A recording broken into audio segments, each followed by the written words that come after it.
কালী পুজোর পরদিন গিয়েছিলাম বারাসাতে, ট্রেন থেকে নেমে এই অবস্থা দেখে আমি তো একবার ভেবেইছিলাম যে বাড়ি চলে যাব।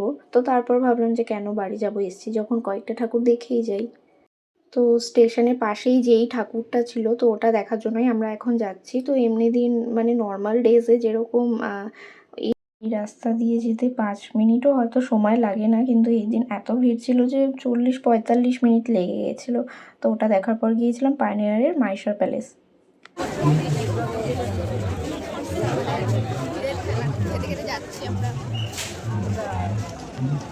এই লাইনটা কিন্তু প্রচুর বড় ছিল, মানে আমরা প্রায় আধ ঘন্টারও বেশি সময় ধরে দাঁড়িয়েছিলাম। আর কালী পুজোয় তো সব থেকে মেন জিনিস হচ্ছে লাইটিং, এই লাইটিং দেখতেই তো প্রচুর মানুষ আসে।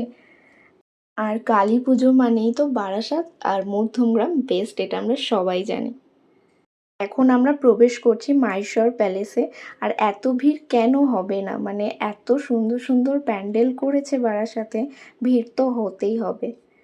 আরও অন্যান্য প্যান্ডেলগুলোও আজকে দেখার ইচ্ছে ছিল, কিন্তু সময় ছিল না যেহেতু খুব একটা, কারণ অনেকটা দেরিতেই আমরা বেরিয়েছিলাম আর বাড়িও ফিরতে হতো।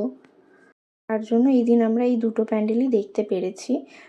তো এখানকার ঠাকুরটাও তোমরা দেখে নাও, খুবই সুন্দর হয়েছে ঠাকুরগুলো, মানে ঠাকুর মানেই তো সুন্দর। মানে ঠাকুর দেখা হয়ে যাওয়ার পর একটা ক্যাফেতে চলে এসেছিলাম আর ওখানে নিয়েছিলাম মোমো। তো খাওয়া দাওয়া হয়ে যাওয়ার পর চলে এসেছিলাম, তো এখন বাড়ি যাচ্ছি। আর আমার ভিডিওগুলো ভালো লাগলে একটু লাইক শেয়ার আর ফলো করে দিও। আজ এটুকুই, টাটা।